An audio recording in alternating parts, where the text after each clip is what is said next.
Radio Universidad del Biobío, Voces Históricas y Culturales de Penco. Un repaso a la memoria prehispánica e hispánica, republicana y contemporánea de la tercera ciudad más antigua de nuestro país. Un proyecto de extensión universitaria a cargo de los académicos Juan Bamón de Cantín y Luis Méndez Briones, con el patrocinio de la Sociedad de Historia de Penco. Cuando muera quiero dormir en tu sueño. Buenas tardes, bienvenidos a este encuentro en Radio Universidad del Biobío, en nuestro espacio Voces Históricas y Culturales de Penco. Cada domingo en este horario nos encontramos para repasar la memoria de la tercera ciudad más antigua de nuestro país, siempre junto a la colaboración de la Sociedad de Historia de Penco y los docentes de la Universidad del Biobío, don Juan Bamón de Cantín y Luis Méndez Briones, a quienes saludamos e invitamos también a dar pase a quienes son parte hoy de nuestro espacio, porque abordaremos Penco, ciudad heroica. Vamos a conocer mayores antecedentes de por qué precisamente este capítulo de nuestro espacio lleva por nombre este interesante tema que vamos a analizar junto a importantes miembros también de la Sociedad de Historia de Penco. Profesores Juan Bamondes y Luis Méndez. Buenas tardes, le doy la bienvenida a los invitados. Hoy día el señor Armando Cartes y Boris Márquez, que ya lo hemos tenido por acá. Muchas gracias, buenas tardes. Yo creo que para dar inicio al tema que nos convoca hoy día, un poco orientar a los auditores por qué le hemos dado este nombre a este programa. El tema del martirio y el tema del heroísmo en la antigua ciudad de Concepción, en el sitio de Penco, marca y atraviesa toda su historia desde los momentos mismos de su fundación. Y es por eso que hemos invitado a los ilustres visitas que hoy día nos acompañan para dar inicio a este tema y ahondar en cada uno de sus detalles. Así que para iniciar esta conversación voy a dejar con usted al señor Armando Cartes. Hola, buenas tardes y muchas gracias por la invitación. La verdad que Penco califica por muchos motivos como ciudad heroica. En cada siglo de su historia ha vivido eventos terribles, sea por la acción de la naturaleza, sea por la guerra, y sin embargo está ahí todavía firme frente al mar. La ciudad heroica, quizá la ciudad mártir, podría ser adecuado, porque si uno ve la lista de terremotos y tragedias que la han asolado, uno podría pensar que difícilmente la ciudad puede resistir. También se le llama a Penco la ciudad de las 7 catedrales, porque sumado a la concepción actual, ese es el número de catedrales o de veces que ha tenido que levantarse el principal templo, producto de la destrucción. Así que de esas cosas vamos a conversar con el mayor agrado y nuevamente agradezco esta oportunidad. Boris, ¿qué te parece el nombre con que hemos denominado el programa hoy día? ¿Qué juicio te merece? Bueno, primero que todo, dar las gracias por esta invitación, saludar a todos los auditores de la Radio Universidad del Biobío y sin duda creemos, y me sumo a las palabras de don Armando, que es el verdadero nombre que tiene Concepción, sobre todo en su inicio, en la formación, una formación que parece un verdadero parto cuando uno comienza a estudiar la historia con los desastres naturales, con las tragedias y cómo la vida de grandes hombres como Pedro de Valdivia, Lautaro, por ejemplo, el caso se van cruzando y se transforma en toda una tragedia griega que desemboca en lo que nosotros hoy día somos y que desemboca al final en una Concepción en otro lugar. Y que le denominamos, por ejemplo, penquista, y la mayoría de los extranjeros, ¿cierto?, y los que no conocen la historia dicen, ¿y por qué Concepción se les llama penquista y a los pencones? Bueno, para adentrarnos entonces en el tema, yo quisiera, si el profesor Cartes pudiera ahondar en uno de los primeros hitos que fue marcando esta condición de ciudad heroica. Los cronistas relatan que la ciudad se habría fundado por allá por el año 1550, en el mes de febrero, el 22 de febrero de 1550. Y a pocos días de este hecho fundacional, el cacique Ainavillo, con un grupo de sus congéneres, ataca a las huestes de Valdivia en un hecho que hoy día se le conoce como la batalla de Penco. ¿Qué elementos nos podrías contar, Armando, sobre este tema? Bueno, los antecedentes, la verdad es que Pedro de Valdivia, como adelantado, recibió la concesión de los del sur de Chile, y su ánimo era llegar hasta Magallanes nada menos, y para eso envió expediciones, él mismo recorrió fundando y poblando, como él decía, y llegó a Concepción y se encontró con una zona riquísima, con muchos indígenas que eran importantes para la explotación de laderos de oro, una zona fértil, y decidió trasladar hacia acá la capital. Pero al principio le fue mal porque los indígenas presentaron una enconada resistencia. Recordemos que antes de Penco, orilla del mar, intentó también un campamento en Concepción actual, en Plaza Acevedo, que fue destruido. Pero como era tosudo, porfiado, el conquistador decidió volver y llegar a orilla del mar, no ya para fundar una ciudad, sino un fuerte. Por eso lo que ocurrió el 23 de febrero del año 50 fue el nacimiento del fuerte de Penco, y pasaba el duro invierno, cuando llegó una nueva temporada de primavera, funda la ciudad de Concepción el 5 de octubre, que es la que hoy día, con la continuidad, aunque está trasladada, es la que recordamos como Concepción. Así entonces nace Concepción a la historia y sobre todo a la historia de Chile, que nace justamente con Penco. Fue el segundo enfrentamiento que tuvieron Pedro Valdivia y Aynavillo. El primero, cierto, como bien decía el historiador don Armando, estuvo en la Plaza Acevedo. Él vuelve a Santiago y encuentra esta bahía, cierto, nuevamente en su segundo paso por acá por la zona, una bahía que es riquísima. Él encuentra la vocación marítima de nuestra ciudad.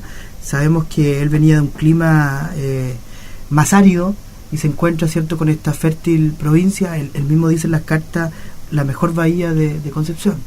Había una pequeña fortaleza de madera, por eso que los indígenas al atacar, algunos cronistas dicen que fueron más de 70.000 indios. Trataron de lanzar piedras, lo rodearon, pero en realidad no había que hacer. La caballería acabó muy pronto con estos indígenas y tenemos ahí los primeros desastres, ¿cierto? Y el primer enfrentamiento que tenemos. Se recuerda mucho a Pedro Valdivia después con los prisioneros para poder enseñarles que les corta la nariz y le corta una mano. Y más adelante tenemos que esa misma conducta la tomaron los propios indígenas con él, con la muerte sangrienta que le dieron. Así que a sangre, ¿cierto?, y a fuego se va fundando esta ciudad, y esta ciudad en Penco. También hay unas evidencias de sublevaciones, especialmente comandadas por el gran líder recordado en la historia, que es Lautaro. Bueno, Lautaro, en un acto de justicia, hace un par de años atrás, se instaló una estatua con su figura en el extremo sur de la Plaza de Concepción, como mirando hacia su antiguo Arauco y haciendo eco a la estatua de su maestro Pedro Valdivia. Recordemos que Lautaro, si bien venía más al norte, llegó a esta región con Valdivia, destruyó Concepción 2 veces, pero lo relevante más que eso es el hecho de que lo que él representa, que es la savia materna de nuestro pueblo, el chileno, que es un pueblo mestizo, está reflejado en la figura de Lautaro, que él a su vez, no solamente de punto de vista de su genética, sino también de su cultura, es una síntesis de dos pueblos, ya que él, siendo muy niño, fue educado por Valdivia como caballerizo y entonces convivió con los españoles, y él mismo porta en sí las dos culturas, que en un minuto su matriz indígena se rebeló hasta levantarse frente a su antiguo amo y darle muerte, como bien recordaba Boris en Tucapel, que fue el fin del conquistador, y por lo mismo ese muestra un punto de alto del triunfo de las armas indígenas sobre las huestes de España en esa larga y sangrienta guerra de Arauco. Lo que destacamos en Lautaro es ese proceso de aprendizaje. Por ejemplo, cuando nosotros analizamos estratégicamente la batalla de Aynavillo, la batalla en la Acevedo y también en la batalla de Penco, hay muchos cambios. Lautaro aprende del conquistador. Por ejemplo, aprende de que la huida no significa una derrota. A la muerte de Pedro Valdivia, cuando la primera vez toman huida los indígenas, se pensaba que era una nueva victoria, porque eso era lo que ocurría. Pero al contrario, Lautaro le enseñó que había que trabajar no en masa, sino en bloque. Además, es por eso que se le toma como un gran líder estratégico. Fue el gran Toqui de la guerra de Arauco. Trabajó con espías, con hombres y mujeres.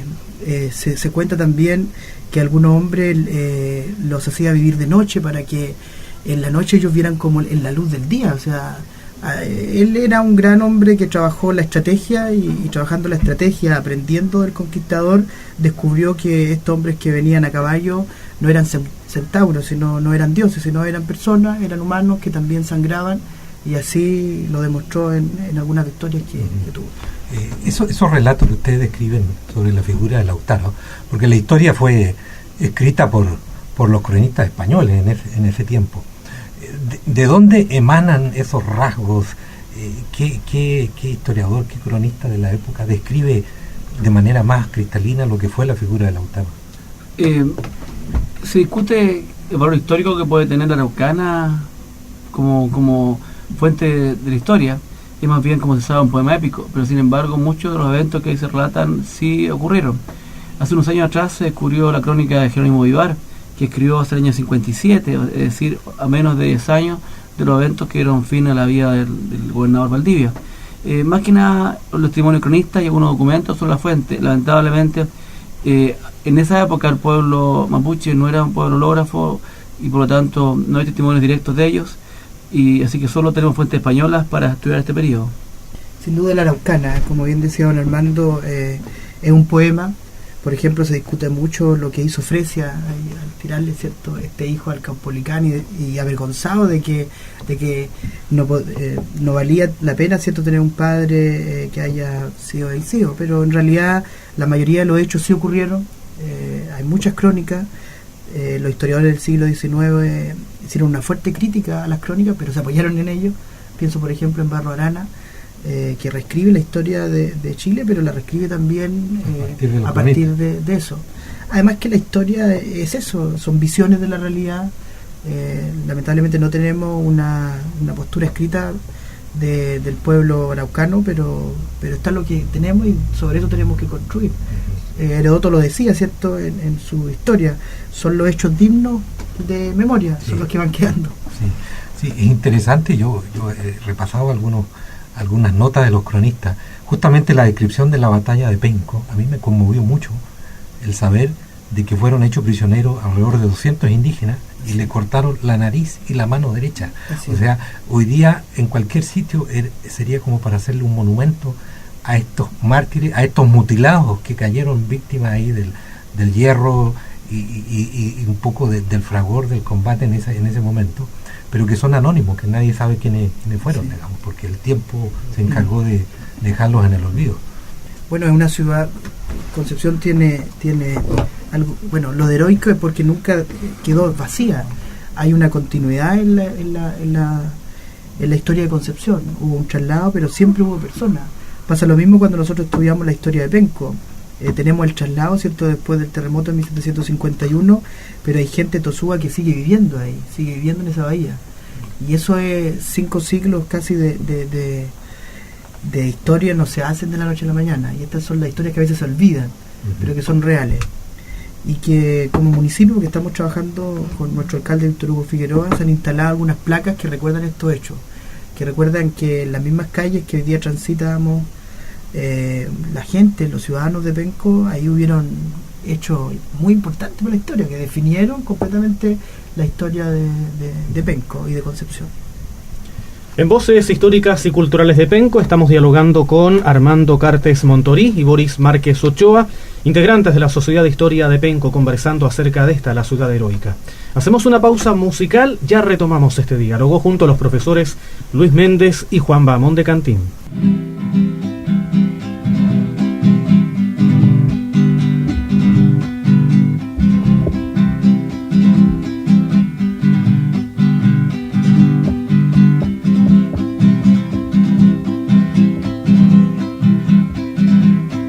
Cuando Pedro de Valdivia llegó a este valle, ay sí, encontró a los mapuches que lo cuidaban, ay para mí.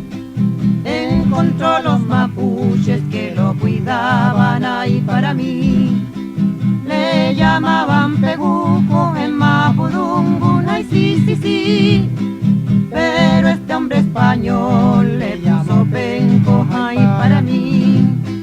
Cuando Pedro de Valdivia llegó a este valle, ay sí, también el río Penco, ay sí, y el río Landa, los que encausan al mar, ay sí, por la planchada.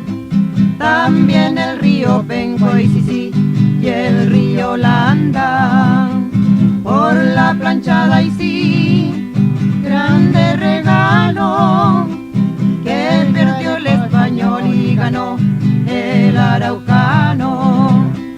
A Penco hemos de amar y al araucano nunca olvidar.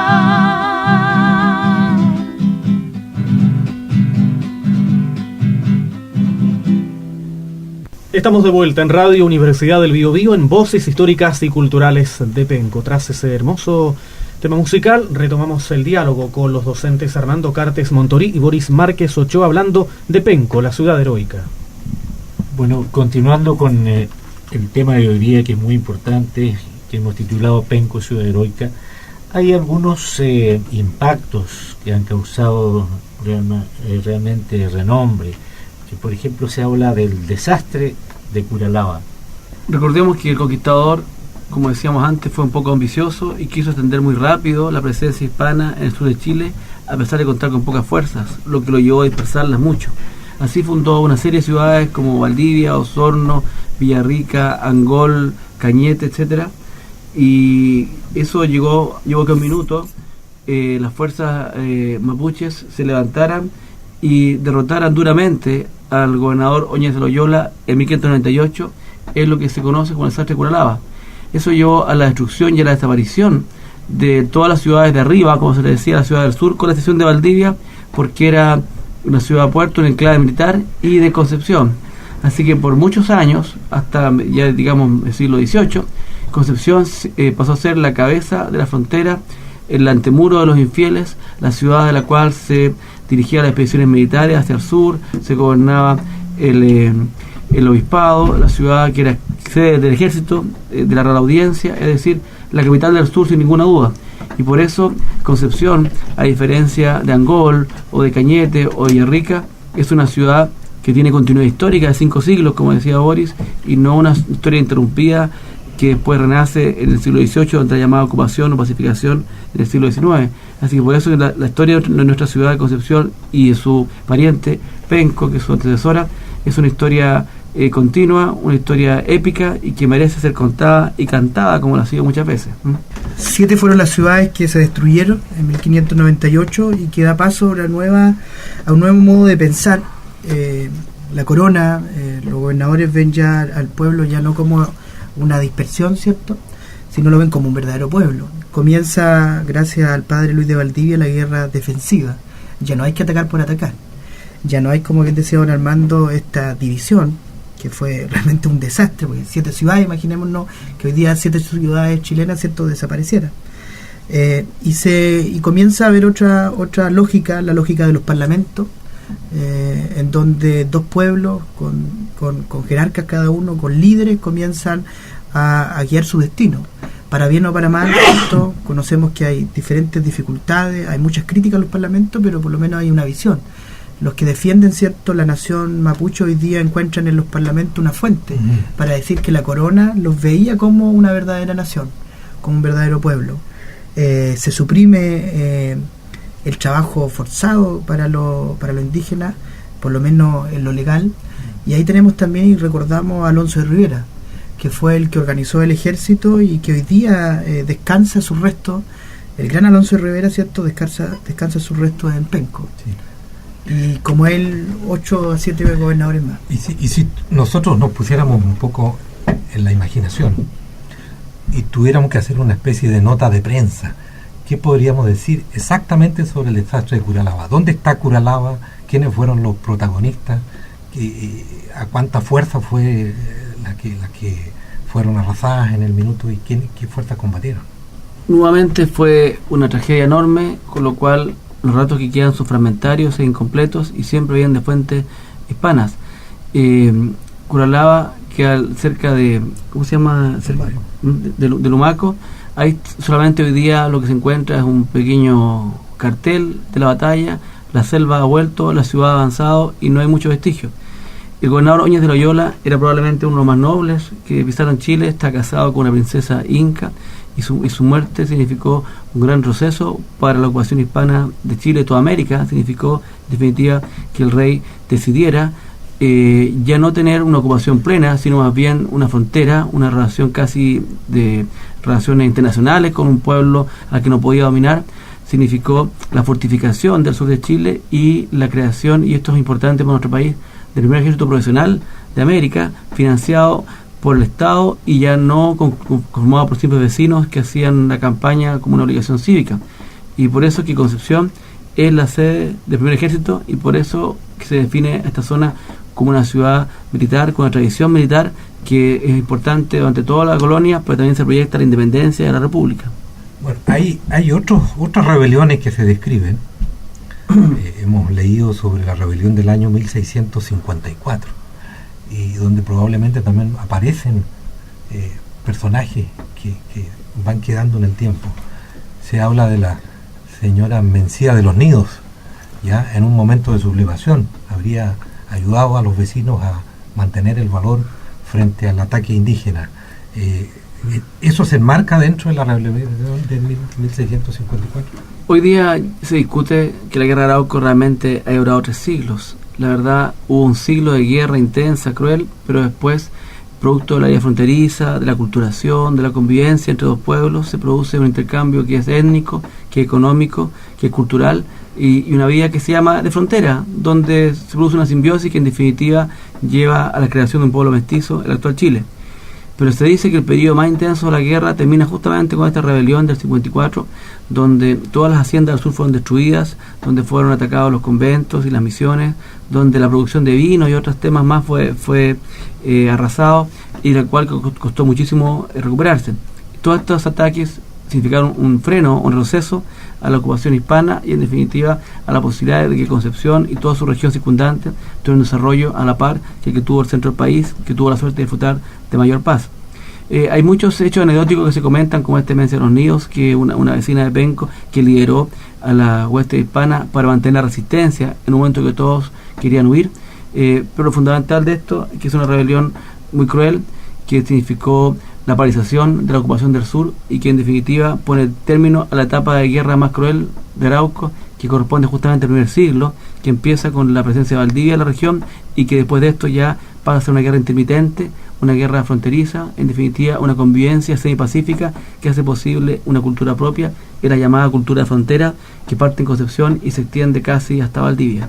Bueno, pero no solo hubo enfrentamientos entre españoles e indígenas, sino que también la naturaleza se encargó de conmover, de destruir y volver a construir la ciudad en innumerables veces. ¿Cuál fue el primero de estos acontecimientos? Bueno, hubieron muchos. Desde el inicio de la conquista, yo creo que más que la fuerza del hombre fue la fuerza de la naturaleza que destruyó la ciudad. Si algo azotó la ciudad fueron los terremotos y los tsunamis. Los más importantes estuvieron en el siglo XVIII. ¿Y por qué son los más importantes? Porque el primero estuvo en 1730 en Valparaíso, pero azotó hasta Osorno, destruyó la ciudad por completo. Sabemos que la arquitectura era muy diferente, la ciudad era una ciudad distinta, y el problema de Penco es que estaba en la bahía, entonces no era solamente el terremoto lo que lo afectaba, sino el maremoto. La gente siempre de forma muy hidalga se había levantado, había reconstruido, pero en 20 años no se reconstruye una ciudad, y menos en el siglo XVIII. No estaba esa capacidad, y el azote de un nuevo terremoto y tsunami pone en evidencia que algo está pasando. O sea, aquí las fuerzas de la naturaleza están diciendo algo, y es por eso que las autoridades de Concepción en Penco deciden trasladarla. ¿Dónde? A donde hoy día estamos, al Valle de la Mocha, pero no fue inmediatamente, no fue en 1751, sino fue 14 años, porque hubieron algunos pleitos, se hizo hasta un plebiscito. O sea, algo a la muy chilena del siglo XX. Ya se hizo en el momento. Se discutió un poco este valle, porque era un valle muy húmedo. Hasta el día de hoy, a pesar de que se han ido disecando algunas lagunas, desde muy temprano, por ejemplo, me recuerdo en la época de don Ambrosio Higgins, ¿cierto? Hasta el día de hoy nosotros vemos como los ríos cruzan la ciudad y como las lagunas con sus napas, ¿cierto?, hacen que esta ciudad sea muy húmeda. Y yo creo que esto fue el terremoto que cambió la existencia de Penco y dio vida también a dos ciudades pues, distintas, pero que tienen la misma madre, ¿cierto?, que tienen el mismo origen, la misma fundación. Después hay un terremoto también que sacude ya a Concepción instalado acá, que fue el terremoto de 1835. Y de ese conocemos mucho porque tenemos varios exploradores, entre esos Darwin, que estuvo en la zona a los pocos días, y nos comentó cómo quedó la ciudad. La ciudad que fue destruida totalmente fue Talcahuano, con olas que llegaron hasta el Hospitalieras, todo fue desolado. Años más tarde estuvo la presencia del sabio Domeico, que también nos informaba de cómo quedó la ciudad destruida. Pero ya no tanto Concepción como tal, porque el maremoto ya no la podía afectar, pero Penco y Talcahuano sufrieron el desastre. Se cuenta que de ahí viene la anécdota de que, o el mito urbano de que en Talcahuano hay un volcán submarino, porque cuando llega Darwin, ¿cierto?, a los pocos días había movimiento de agua, había burbujas y cosas por el movimiento de tierra, y que creyeron mucho. Hasta el día de hoy se escucha ese mito de que en Talcahuano, frente a la bahía, hay un volcán activo. Había un volcán activo. El terremoto, Armando, de 1751, ¿qué impacto físico se describe en la ciudad? ¿Hay notas, hay crónicas? Sí, hay varios testimonios. Ahí habrían habido unos 500 muertos, que para la época era un número altísimo. El mar varias veces recorrió la ciudad en relatos terribles de un agua sufrosa saliendo de la plaza, caballos nadando, peces en los conventos. Todas las construcciones de piedra se destruyeron y las construcciones de madera se las llevó el mar hacia adentro. Como bien dice Boris, la ciudad sufrida podía aguantar esto, pero no con tanta frecuencia, porque reconstruir una catedral demoraba 2 generaciones, y por lo tanto ahí se formó la convicción de que ya no era posible seguir sosteniendo una ciudad como Concepción a orilla del mar, que por lo demás se llevó mucho de la ciudad antigua. Hasta el escudo de la ciudad se perdió y demoró 200 años más reencontrarlo. El escudo de Concepción, digamos náuticamente, que le otorgó el emperador Carlos V en 1552, el águila con el borde azul, con las azucenas y con las lunas, que todos conocemos, se perdió y después se dibujó como alguien mejor lo entendía a partir de la descripción, y solo el año 1927, en el Archivo de India se encontró una nueva copia. O sea, hasta eso se perdió. Se borró también la huella de la Universidad Bencopolitana, creada en 1724, que dio lugar a grados y títulos de doctores, pero que el mar del 51 se llevó para siempre. Todos los archivos de las familias también se fueron, y solo se puede reconstituir aquello que quedó copiado en otras partes, en España o en Santiago. Es decir, el mar no solo borró los edificios, sino también la memoria de la ciudad, y por lo mismo no parecía viable seguir viviendo a orillas del mar, y se vino Concepción a su actual emplazamiento, formando una continuidad histórica como ciudad, pero con esta dualidad geográfica que hasta el día de hoy lo distingue. ¿Cuáles son las autoridades que participan en esta toma de decisión al margen de este proceso, por ejemplo, de votación popular que se realizaba en esa época? ¿Hay algún gobernador, alguna autoridad, digamos, que sea importante destacar que sea parte de esa decisión? Bueno, el gobernador es Domingo Ortiz de Rosas, y también Gili Gonzaga, porque el proceso fue largo, duró como 14 años. Partió el mismo momento del terremoto, pero se consolidó el traslado recién en el año 1764. Y estas son las lecciones que enseña reconstrucción, que es bueno pensar y reflexionar, pero no tanto, porque si no la misma ciudad se afecta. Y se recuerda también la figura del obispo José Torres Zambrano, que es el tío del conde de la Conquista, que se recuerda el año 10 como presidente de la primera Junta de Gobierno, que era muy reacio al traslado porque el Valle de la Mocha, como bien se recordaba, era mucho más húmedo que lo actual, y se pensaba que no era viable una ciudad en esta ubicación. Así que ellos fueron los involucrados, pero lo más original, lo que decía Boris, la búsqueda que se hizo de un lugar y la participación democrática de los vecinos en su selección. Se definieron 3 alternativas sobre las lomas, digamos, en lo que es Punta de Parra, en Chihuayante, la loma de Landa, hasta resolverse por el Valle de la Mocha, donde estamos hoy día, y hubo varios repartos y votaciones, y en definitiva este es el lugar que se resolvió, que es un lugar plano, seguro, lejos del mar, con un cerro al lado que sirve para obtener, digamos, arcilla, madera, un río para agua, pero que es muy pequeño, y que es el palocauce de un antiguo río, o 2 ríos, porque el Andalién con el Biobío, y por lo mismo dificulta tanto el crecimiento urbano, complejiza el uso del suelo, y hasta el día de hoy tiene a Concepción complicado para crecer, y a todos nosotros sufriendo de terrenos muy caros. Diálogo hoy en Voces Históricas y Culturales de Penco con Armando Cartes Montorí, Boris Márquez Ochoa, integrantes de la Sociedad de Historia de Penco. Hablamos de esta ciudad heroica tras este corte musical.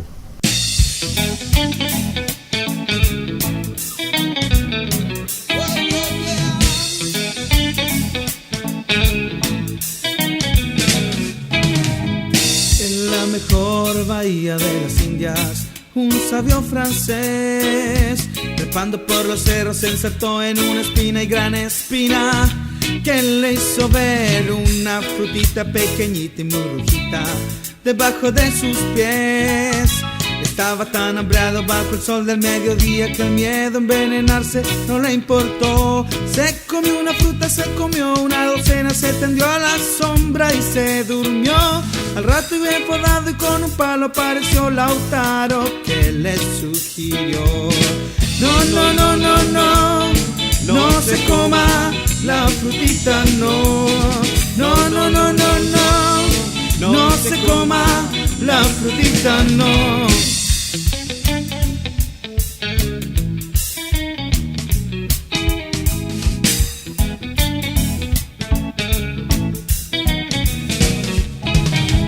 En la mejor bahía de las Indias, un sabio francés al otro día por los cerros recogiendo frutitas para llevar. Pensaba en que con su nombre las iba a llamar fresa o frutilla, no sabía qué escoger. Estaba tan contento con la carga arreglada que bajando por los cerros se le escuchó: yo me llevo la frutita, yo me llevo la frutita, yo.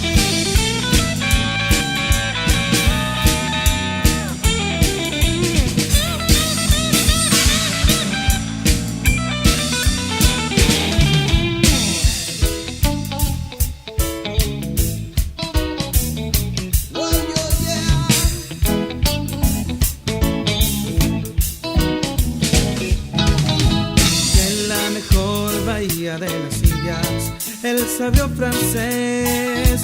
Luego en la playa todo listo para navegar, gritó a su gente: hay que zarpar. Cuando Lautaro con sus huestes apareció y de la playa les gritó: no, no, no, no, no, no se lleve la frutita, no. No, no, no, no, no, no se lleve la frutita, no. En la mejor bahía de las Indias, un sabio francés. En la mejor bahía de las Indias, un sabio francés, no, no.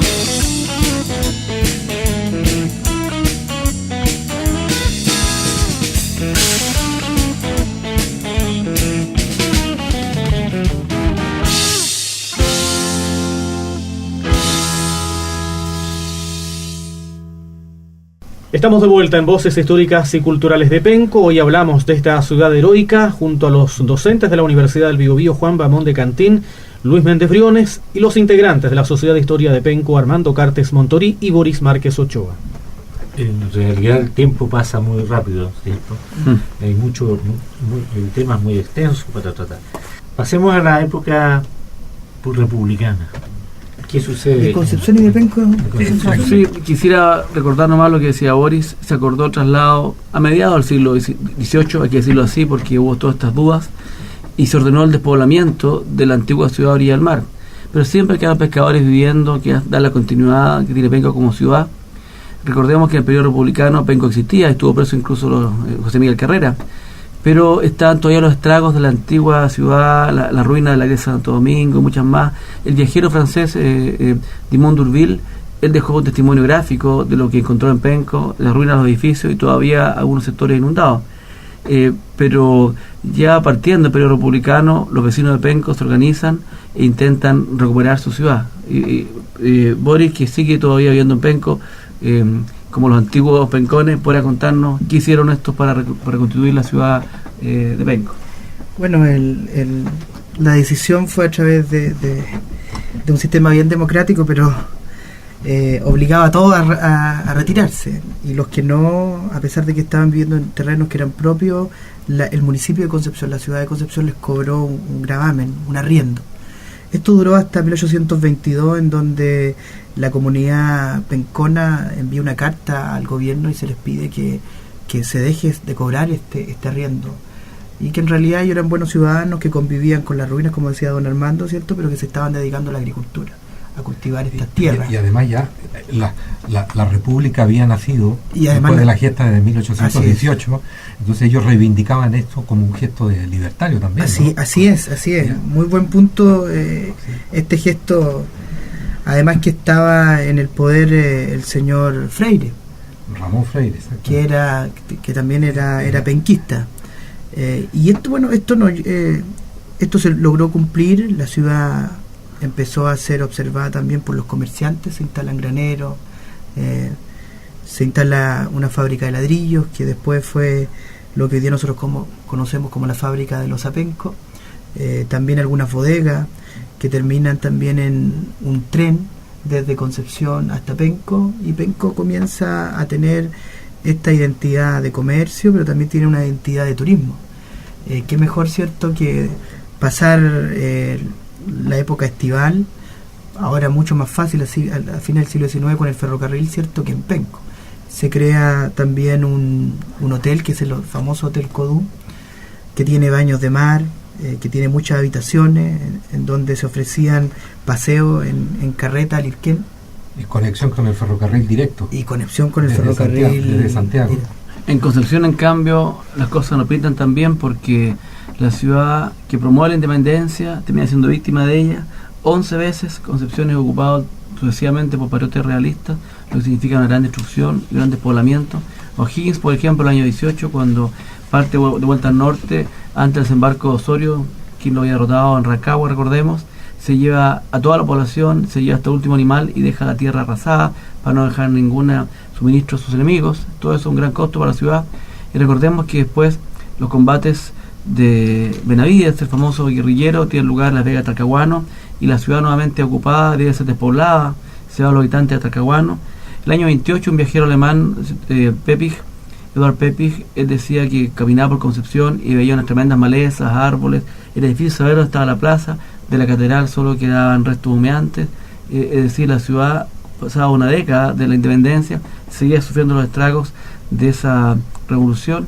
También hubo un periodo de hambruna muy fuerte en la zona, con muchas víctimas, y cuando ya la ciudad parecía recuperarse de este daño, viene el terremoto de la ruina, que se recordaba el 35, con lo cual la ciudad completa queda por tierra. Hay ahí unos dibujos que dejó también la expedición de Darwin, más bien de Fitzroy, ¿no es cierto?, un dibujo de Wickham famoso, que se ve una catedral neogótica totalmente en ruinas, y nuevamente una serie de casuchas en la plaza, como recordando las construcciones provisorias que se levantan después de cada terremoto.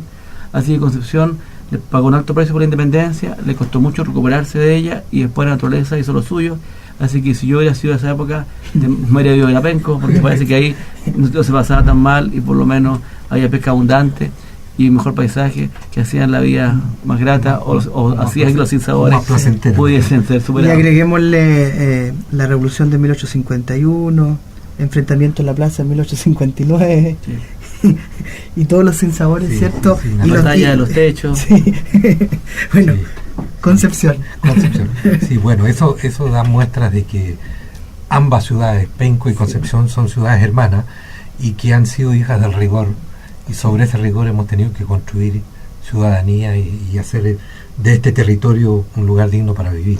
Sería bueno agregar algo un poquito más de las huellas de carrera aquí en Penco, y también lo que hablaba Boris sobre Freire, porque Freire fue de alguna manera el que recibió la designación, o la misión, mejor dicho, de expulsar a los realistas del sur de Chile.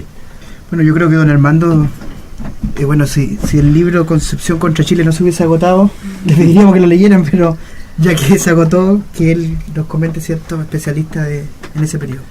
O'Higgins, por supuesto, su gran actuación militar fue en esta zona.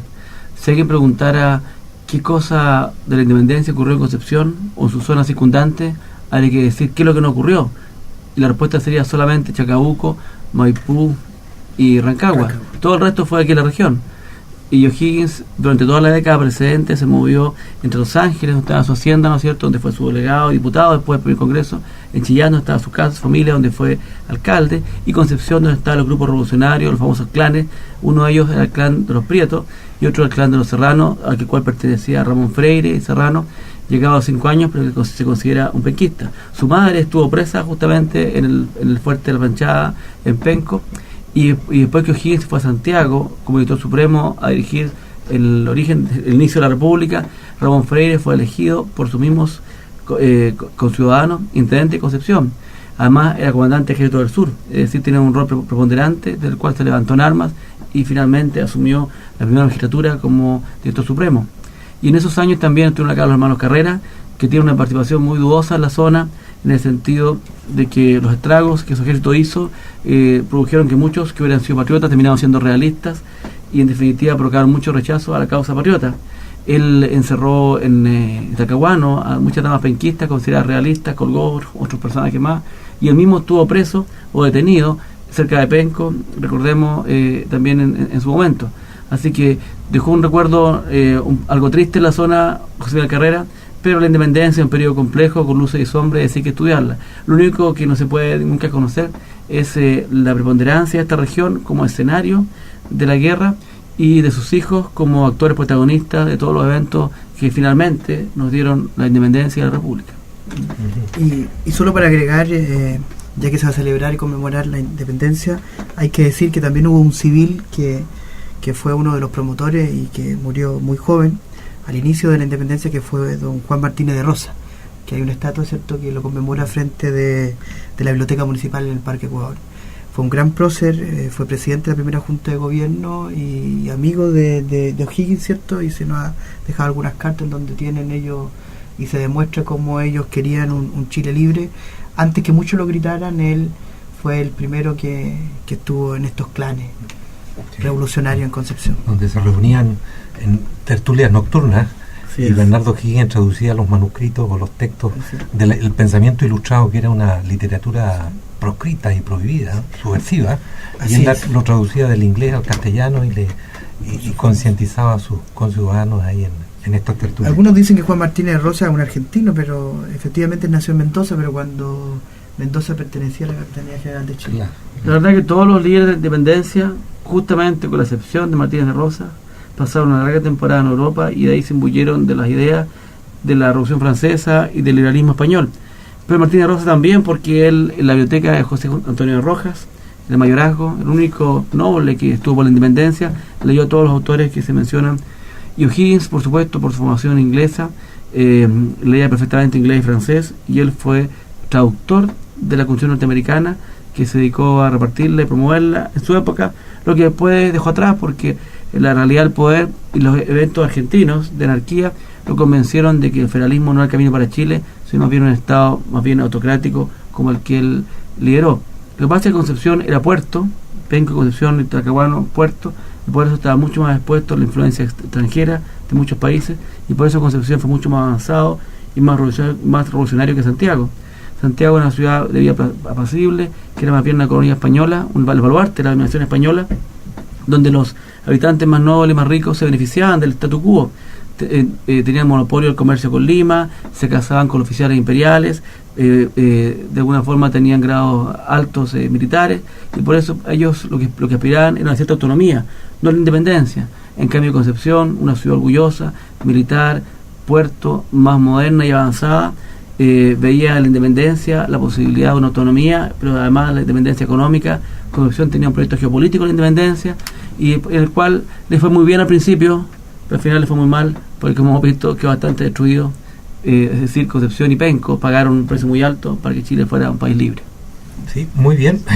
Bueno, y yo creo que en esta última parte sería digno también hacer un reconocimiento a todo el sufrimiento y el martirio de los ciudadanos, porque hemos tenido en este siglo XX 3 acontecimientos de la naturaleza que han conmovido la ciudad. El terremoto del año 1939, que es conocido como el terremoto de Chillán, pero que dejó alrededor de 30.000 muertos en toda la región.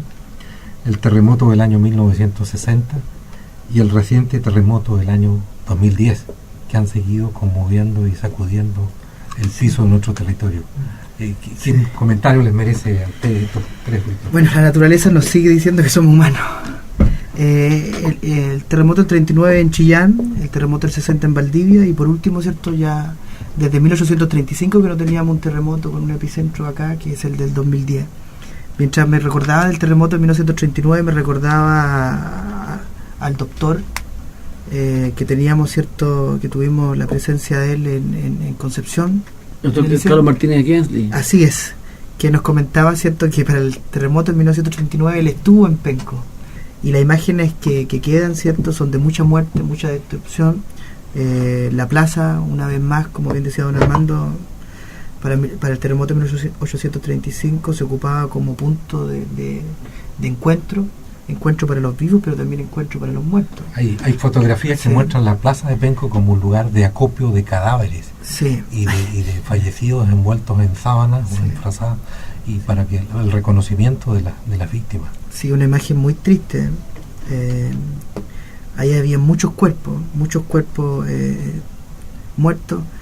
En uno de los colegios, como anécdota, uno de los colegios de Penco, que el pequeño amigo, mi hermana estudió ahí, cuando la iba a buscar, a la entrada estaban todas estas imágenes. Yo me preguntaba, no sé por qué dejan estas imágenes de muertos, pero será como antes de la investigación había poca fotografía. Lo que ocurre es que la gente tiene mala memoria y perdona a la naturaleza, quizás como una forma de poder seguir viviendo, pero hay que aprender la lección y prepararse y estar atento, porque el terremoto del 2010 nos enseñó que ya las ciudades no se destruyen por los terremotos, solo aquello mal construido o lugares inadecuados o muy antiguos se destruye, y por lo tanto tenemos que estar tranquilos que el terremoto no va a destruir nuestras ciudades, que están con estándares cada vez más altos, pero en cambio el mar es la gran amenaza, que tiene una fuerza enorme y que no se puede contrarrestar, y por eso todas las medidas de mitigación que se están tomando hoy día en las costaneras, haciendo barreras, etcétera, son necesarias, pero también la población debe estar consciente y preparada,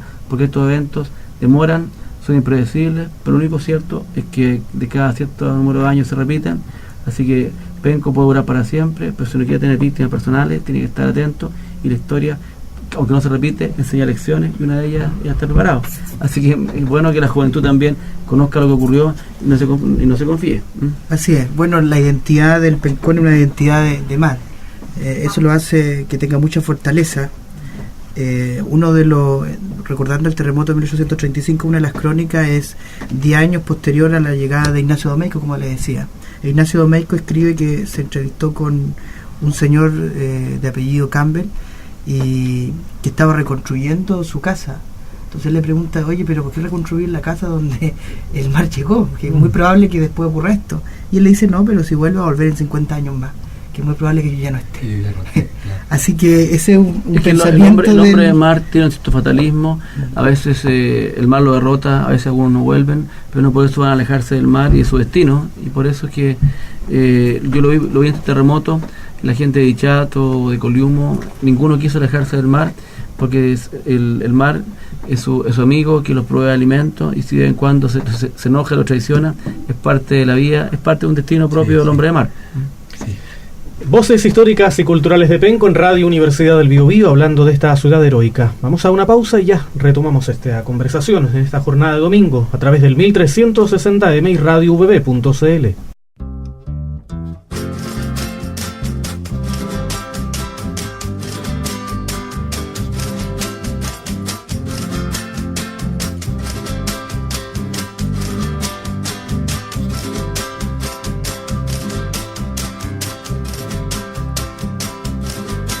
Qué bonito es en el campo al despertar, con el trino de las aves me levanto, el fogón en la cocina rechinar, la chupita o leche de vaca me gustan tanto.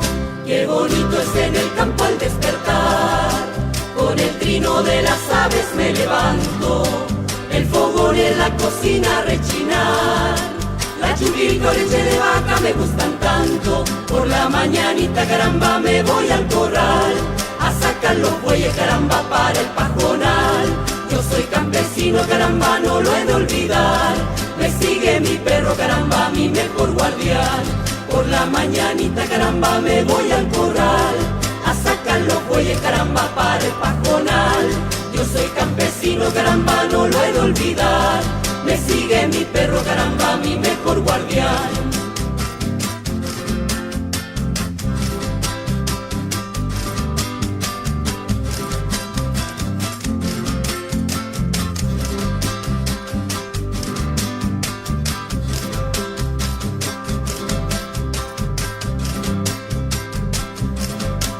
Vuelvo al rancho por la tarde a merendar, el caldillo, el charque, ají, pan caliente, el buen trago que no me puede faltar, el café mate con hierro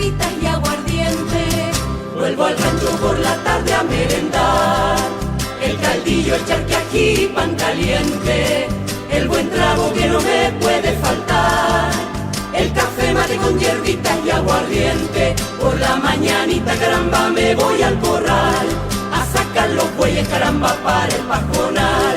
Yo soy campesino caramba, no lo he de olvidar. Me sigue mi perro caramba, mi mejor guardián. Por la mañanita caramba me voy al corral a sacar los bueyes caramba para el pajonal.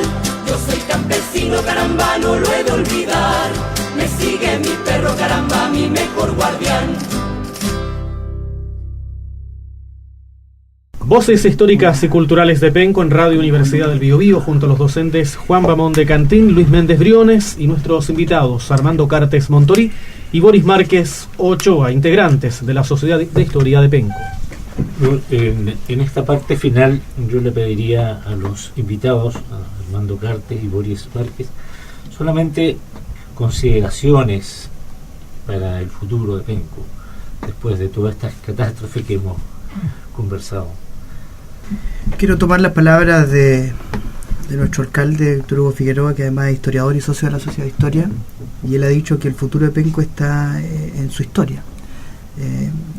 5 siglos, una ciudad que ha vivido tanto y que tiene tanto por contar, tiene que proyectarse a ese nivel.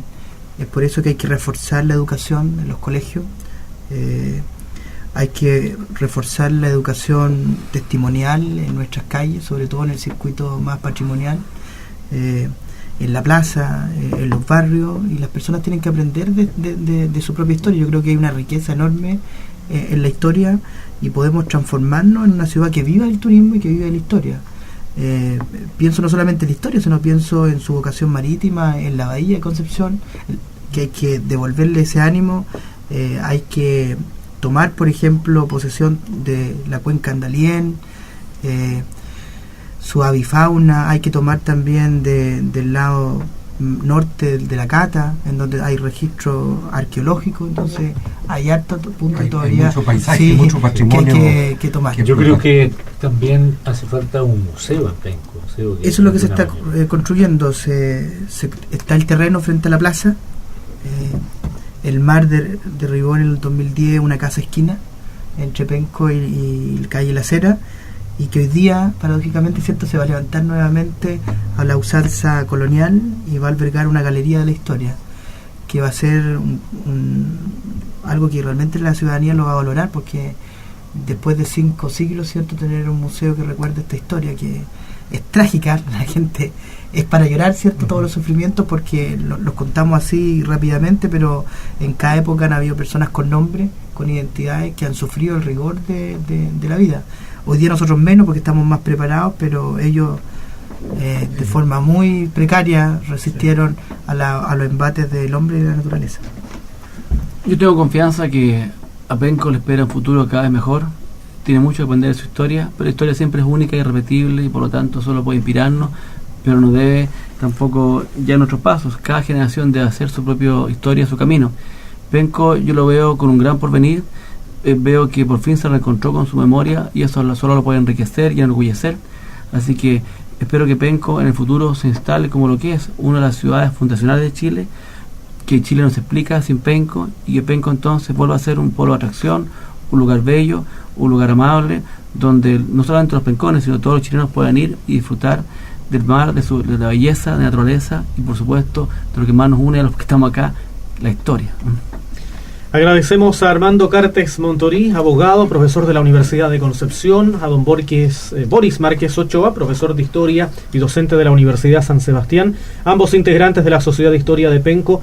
Este diálogo de solamente 60 minutos, al menos en este capítulo, para hablar de esta ciudad heroica. Muchas gracias por aceptar la invitación, ¿no? Gracias por la invitación. Muchas y hasta gracias la próxima. Gracias también a ustedes. Agradecemos a los docentes Juan Bamón de Cantín y Luis Méndez Briones, docentes de la Universidad del Biobío. Bueno, altamente agradecido por nuestros invitados. Realmente este año este proyecto ha tenido una fundamentación mayor, porque hemos contado con el apoyo, ¿cierto?, de los miembros de la Sociedad de Historia de Penco, y se han tratado los temas de alguna manera con más precisión, con más fundamento. Agradezco a los invitados en esta oportunidad. Bien, yo me pliego a las palabras de mi colega Juan Bamonde, porque ciertamente este proyecto ha constituido un valioso aporte documental, de antecedentes, de literatura, que nos permite conocer con más profundidad lo que ha sido la rica historia de la ciudad de Penco. Muchas gracias. Un repaso por la memoria de la ciudad de Penco, su memoria prehispánica, hispánica, republicana y contemporánea. Nosotros le invitamos a reencontrarnos el próximo domingo en un nuevo espacio de voces históricas y culturales de Penco.